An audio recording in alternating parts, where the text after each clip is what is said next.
9-year-old mocks cops and gets arrested. Minutes later, he regretted it a lot. What started as a slow day turned into an intense one when Officer Jake arrested a young black girl named Vena. But who knew that just 12 minutes later, he would come to regret that decision? On that fateful day, Jake was patrolling the roads, driving attentively, and scanning for any shady characters who might disrupt the community's peace. The streets were mostly empty, as the kids were in school and most adults were at work. He only encountered a lone car every few minutes, making it feel as if he were the only one on the road. However, as he turned a corner, Jake saw two people walking down the side of the road. A teenage boy, no older than 18, holding the hand of a little girl around 9 years old.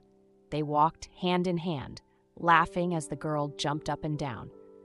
Upon seeing them, Jake's interest was piqued. He found their presence suspicious, as the younger girl should have been in school and the teenager either at work or school. Convinced they were up to no good, Jake resolved to get to the bottom of it. Jake pressed the pedal of the patrol vehicle and quickly caught up with them, pulling over beside the duo. He stepped out of the vehicle with a frown and walked around to face them. He demanded to know where they were coming from and where they were going. The teenager stepped forward, introducing himself as Luke and his 9-year-old sister, Vena. Luke explained that they were simply on their way home and meant no trouble. "You look like trouble. You also look and sound like a liar," Jake replied. The officer claimed that Vena should be at school, not on her way home. He insisted that Luke was only lying so they wouldn't get punished. At that point, Vena spoke up. She told Jake that her brother wasn't lying because they were coming from the hospital. She had been sick for a while and was only just returning home. She turned and pointed at the house not far away. "That's our house," she said innocently. Jake looked at her as if she'd suddenly grown horns. The hospital was 15 minutes away on foot, and he knew that a sick person would never have tried to walk the entire journey. He was sure then that she was lying and only doing so to protect her brother. If Luke needed protection, then it meant that he was involved in something shady that he didn't want Jake to find out about. Jake looked at the two of them and asked why they were together. Surprised, Luke replied that they were siblings and Vena was his younger sister. But Jake wasn't listening. He was so sure that they were up to no good and was going to do everything in his power to figure out what they were hiding. Jake called Luke a drug dealer and talked about how his people love to do those sorts of things. He searched Luke for drugs or weapons. When he found nothing, he shook Luke's shoulder, screaming, "Where is it? Where are you hiding it?" At that moment, Jake's temper flared. His frustration with not finding anything on Luke boiled over. He grabbed Luke by the collar and slammed him against the side of the patrol car, making Vena scream in terror. Jake sneered down at Luke, tightening his grip, his eyes wild with anger. "Do you actually think you can outdo me?" Jake questioned with much anger and disdain in his tone. "I know you're kind, always hiding something. If I have to tear this whole neighborhood apart, I'll find what you're stashing." Vena, her small frame trembling, tried to intervene, pulling at Jake's arm with all her might. "Please leave him alone," she cried, tears streaming down her face. But Jake's grip only tightened, and he shoved Luke harder against the car, causing him to wince in pain.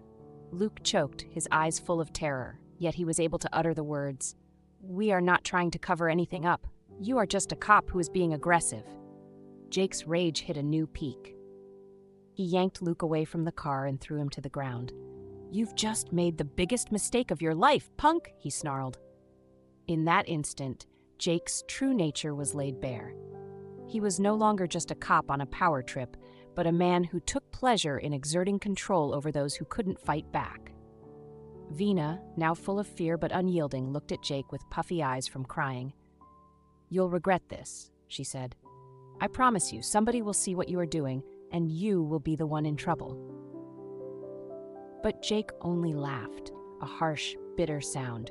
"You think anyone cares about a couple of kids like you? You're nothing but a nuisance." Luke couldn't believe what he was experiencing.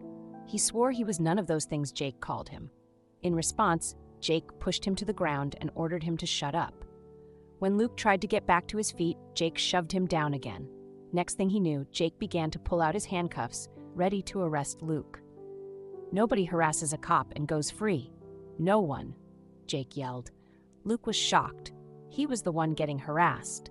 When he tried to resist, Jake became rough with him, pressing him harder against the patrol car. Luke kept claiming that he was innocent and that Jake had no right to arrest him.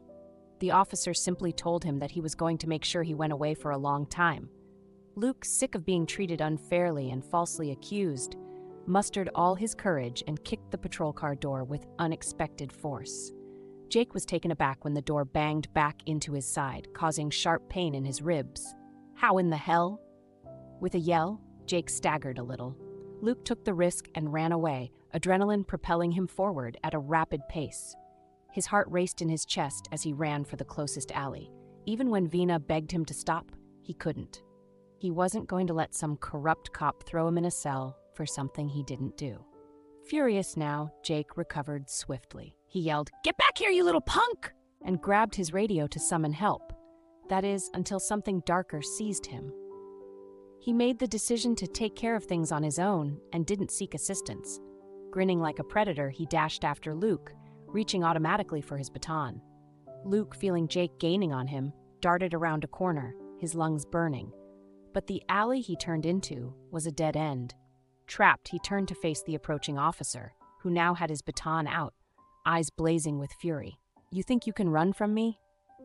Jake growled, advancing on Luke like a hunter closing in on his prey. "I'll teach you to mess with me." Luke's back was against the wall, literally and figuratively, as Jake raised the baton. Luke knew he had no choice but to fight back. Desperation gave him strength. He grabbed a nearby trash can lid, using it as a makeshift shield, and braced himself for the impact. Jake swung the baton with all his might, but Luke blocked it with the lid, the force of the blow reverberating through his arms. Jake's face twisted with anger at the defiance, and he swung again, harder this time, determined to break through Luke's defense. But Luke wasn't giving up. With a surge of energy, he pushed the lid forward, slamming it into Jake's chest, knocking him back a few steps. The move surprised Jake, but it also fueled his rage even more. "Enough!" Jake roared, charging at Luke, knocking the lid from his hands and sending it clattering to the ground. He grabbed Luke by the collar, lifting him slightly off the ground and slammed him against the wall. Luke gasped for air as the impact drove the wind out of him. Jake's face was inches from his, the officer's breath hot and stinking of fury. "You think you're tough, huh?" Jake hissed, his grip tightening. "You're nothing, you hear me? Nothing!" Luke's vision blurred from the pressure on his neck, but he refused to look away. He glared at Jake, every ounce of defiance he had left burning in his eyes. Then, just as Jake raised his baton for another strike, a loud, piercing voice echoed down the alley. "Stop! Get away from him!" Jake froze, turning his head to see Vena standing at the entrance of the alley, holding up her phone, recording everything. "Let him go, or I swear this video is going viral," she threatened. Before the teenager could say anything else, Luke was shoved into the car and the door was slammed shut. Vena stood by the side of the road, staring in shock as her brother was arrested like a common criminal. Tears burned in her eyes as she tried to rush to him, but Jake roughly dragged her away from the car and yelled at her to stay away. The officer was about to get back into his car when Vena grabbed him by the hand. She cried and begged him to let her brother go. She insisted that they were truly going home from the hospital and that Luke had done nothing wrong at all. Instead, Jake told her to go back to school and stop hanging out with people like Luke, or she would be the next person he arrested. Vena, frustrated with rage, could not just stand by and watch her brother being arrested unfairly. Suddenly, she got up, risking everything, and pushed Jake as hard as she could in the chest. Jake was taken off guard by the move and quickly stepped back for a moment. "You thought you could touch my brother?" Vena screamed, her voice shaking but fierce. She balled her fists, ready to strike again if she had to. Infuriated by the audacity of the young girl, Jake grabbed her by the arm, squeezing hard enough to make her wince. "You must be out of your mind if you really think you can fight me too, you little girl." Jake sneered, his grip tightening as he yanked her closer, his face twisted with anger as he loomed over her. Vena's heart pounded in her chest, but she refused to back down. When she saw her brother in the back of the car, looking scared, fear etched on his face, her defiance only grew stronger. She turned her head and spat at him, right on his badge. The spit landed squarely on the badge, enraging Jake even more. He moved forward and physically assaulted Vena, pushing her down onto the pavement. "You just made the biggest mistake of your life," Jake snarled, reaching for his baton again. Vena stood still as she watched him walk toward the driver's seat of the patrol car. He had his back turned to her, so she didn't see the smug smile that spread across his face as he fished out his car keys and got behind the wheel. As far as Vena was concerned, she had always believed that cops were kind and good people. But now, as she stood watching Jake in the patrol car, she was convinced he was worse than all the monsters she had seen in horror movies. Jake had always wanted to be a police officer because he was raised in a family of police officers.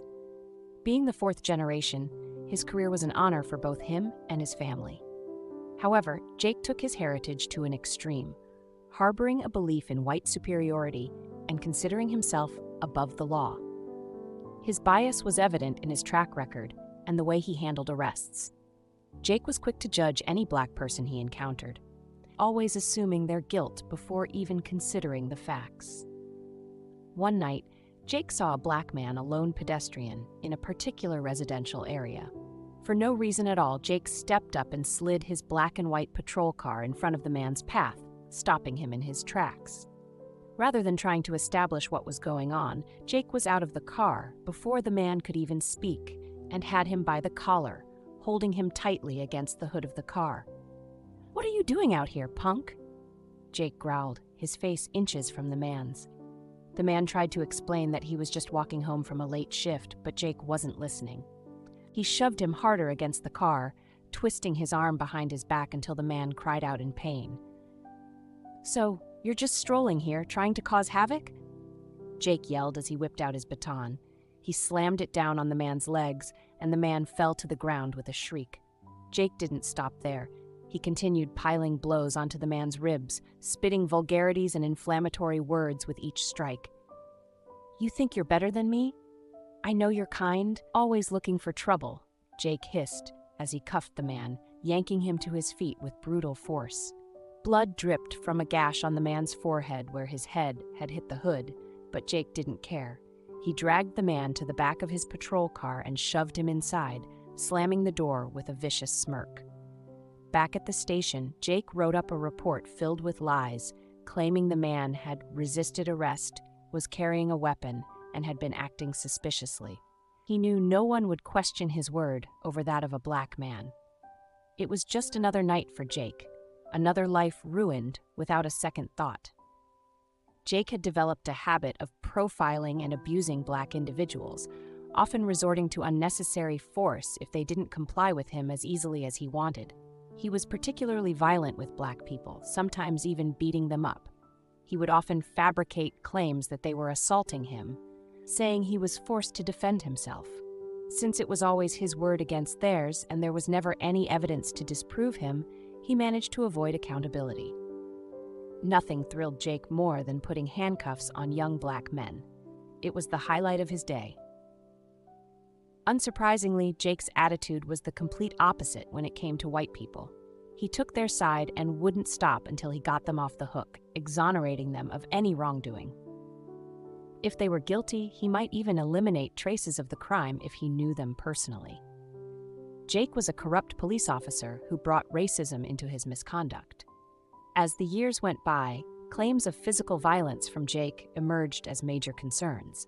His fellow white officers knew about his fraudulent behavior, and many detested him for it. However, none dared cross him because his family was deeply rooted in the police force, giving him a sense of immunity. That morning, Luke became another name on Jake's long list of unlawful arrests. As Jake got into his car, Vena rushed to his window, begging him once again to release her brother. Jake ignored her and rolled up the window, forcing Vena to pull her hand away quickly to avoid injury. Realizing that Jake was about to drive off without listening to her, Vena knew she had to find a way to make him hear her plea. As he keyed the engine, Vena began knocking on the car window, rapping her tiny knuckles against it persistently until Jake was forced to open the door and bark at her to leave him alone. She was so terrified that she staggered backward. But as he sat back behind the wheel and drew the door to close it, she jumped forward and grabbed the door. Jake, infuriated by her persistence, let the car door slam shut toward her, causing her to fall to the ground. "Stay out of my way, or you'll regret it, you little brat," he shouted.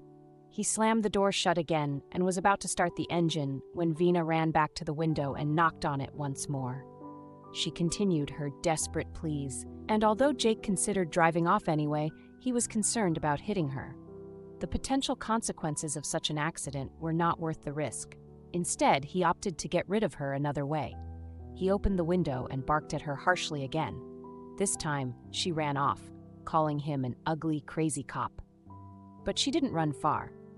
The second Jake closed the window, she ran back and this time stood in front of the car. She began to pound her tiny fists on the car's hood, effectively keeping Jake stuck there. She made faces at him and dared him to step out of the car. She taunted him by saying, "I'm just a little black girl, and there's nothing you can do to me." Unfortunately, that last statement was the final straw for Jake. Furious, he threw open the car door and stormed out. The minute the door flew open, Vena took off running in the opposite direction, like a bird escaping its predator. Jake went after her as if she were a criminal, this knowing he could easily catch her. Vena quickly crawled under a flower bed and into a nearby yard. By the time Jake went around the flower bed, she was sprinting toward her house. Jake increased his pace and reached her just as she was about to slam the door shut. Panting severely, Jake stared at her in anger. She had made him run for nothing, and now he would make her pay. He pulled out another set of cuffs, and right there in her house, he cuffed her tiny wrists behind her back. He then led her out, ignoring the angry protests of her neighbors, who demanded to know why he would arrest a 9-year-old girl. Jake ignored all of them and continued leading Vena to the car. But she struggled with him, refusing to allow him to take her so easily. He opted to drag her, telling her that she would be joining her brother and learning the consequences of mocking and offending an officer of the law. He dragged her to the car, and just as he was shoving her inside beside her brother, a loud cry of "No!" rang out. Jake turned to see a young woman charging toward them, holding a phone that was recording everything. "I won't let you arrest them. They're innocent," she declared. When Jake demanded to know who she was, she introduced herself as Bella, a human rights activist. To his shock, Bella revealed that she knew exactly who he was. She had come to investigate the rumors about a corrupt cop who tormented black people. Finding him had been easy, as many of his victims had readily shared his identity and location. She had stayed at a friend's house in the area, hoping to catch him in the act of one of his notorious patrols. Jake watched in shock as Bella aimed the camera at him while he stood next to Vena, who was still handcuffed, with dried tears on her cheeks. Bella informed him that she was streaming the incident live, with thousands of viewers watching. They had all witnessed what he had done to Luke and Vena, and now everyone knew the truth about him. Smiling, Bella told him that she had made him truly infamous. Jake forced a weak smile and claimed that it was all staged, but inwardly he felt like crying. He regretted arresting Vena. He quickly started removing the cuffs from her wrists, trying to be friendly and stuttering as he called her his friend. However, the little girl recoiled from him as if he were a germ. Vena explained to Bella that she and her brother had been on their way home from the hospital, where she had been for months due to an accident. She had been unable to walk, but had recently started using crutches. That day, her doctor had told her she was fully healed and could walk unaided. She wanted to walk the entire distance home, and she was glad to do so because she hadn't walked without crutches in a while. She and her brother had been enjoying their time together until Jake pulled up and arrested Luke without cause. As she spoke, Jake kept trying to talk over her, saying that it was all a lie and that wasn't what happened. He was incredibly flustered and begged her to stop talking. When she finished, Bella took over and said that she had watched everything Jake had done to Vena and Luke. Luke's cries while being harassed had drawn her attention, and with a simple look out of the window, she had caught him red-handed. She knew that if she had shown up earlier, Jake would have simply stopped, leaving her with no case. So she allowed him to dig a hole for himself, and now she was going to let him jump into it. In the span of 12 minutes, Jake's life had completely changed. He was now desperate, realizing that the videos online had sealed his fate. His family's influence wouldn't save him this time. In a last-ditch effort to salvage the situation, he released Luke and apologized for the wrongful arrest. He claimed that a report of a suspect with similar features had led to his mistake. After a hasty apology, he quickly jumped into his car and sped away like a bat out of hell. Unfortunately for Jake, by the time he got to the station, the story had spread and many of the officers were watching the live stream of what had happened. It was too late for damage control. None of his colleagues, neither white nor black, were willing to help him out. Jake had brought shame and dishonor to the police for so long that he believed he was untouchable, thanks to his family's legacy. Now he was on his own. A committee was set up to investigate Jake, and despite how hard his family tried to fight the investigation, the public was more persuasive, and their demands were granted. The investigation revealed just how biased Jake was, as he had been constantly framing black people and arresting them illegally. Further investigations revealed that Jake had taken bribes to help actual criminals escape justice by getting rid of evidence. Jake was one of the worst officers in the history of the police force. He was subsequently fired, and his termination was made public so that people would know something had been done about him. The community celebrated when the news broke. People were happy that the source of their terror had been stripped of all power. Jake's termination became a blight on his career. Unable to get another job, he was eventually forced to move to another town where no one knew him so he could start again. He regretted his actions greatly. He regretted what he had done to Luke and Vena, and he regretted what he had done to the black community. He wished he could go back in time and undo it all. He swore that his days of judging people based on the color of their skin were behind him. Unfortunately for him, he learned the hard way. Vena was brave enough to stand up to Jake. What would you have done in her shoes? Let us know in the comments below. Be sure to hit the like and subscribe button. See you in the next video. Thanks for watching.